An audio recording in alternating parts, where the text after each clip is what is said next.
Raise your hands if you too have at some point in life been really confused about wines.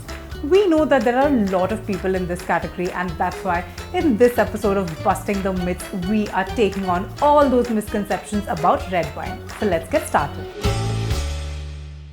Myth 1. Red wine should be served at room temperature. You've probably heard that red wine should be served at room temperature, whereas white wine should be served ice cold. In reality though, the truth is that if these wines are of good quality, ideal temperature to serve it is between room temperature and being very chilled. If you serve a red wine at room temperature, it might end up tasting slightly flat. Therefore, the ideal temperature to serve it is between chilled and room temperature.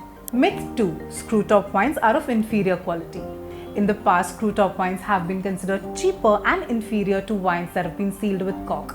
But today, the distinction between Screwtop and cork-sealed wine bottles has become quite hazy. Thanks to new technology, these Screwtop wine bottles have actually become quite dependable because they prevent oxidization of wine inside the bottle. Sure, some of the world's finest wines are still manufactured using cork bottles, but if you intend to finish the wine within a year or two, a Screwtop bottle of wine should work just fine.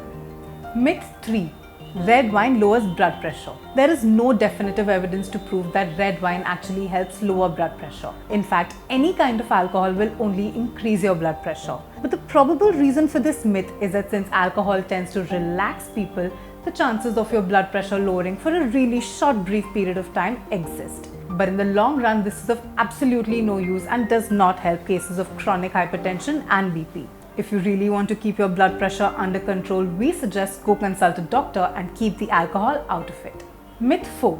Red wine reduces the risk of heart attack. Consuming any kind of alcohol will put you at a risk of heart attack, and red wine is no different. Excessive of anything is not good, and drinking too much of red wine will definitely increase your risk of heart disease and stroke.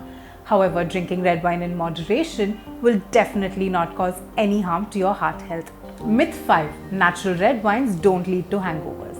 If you are going to drink lots of wine today, you're most likely going to have a hangover tomorrow.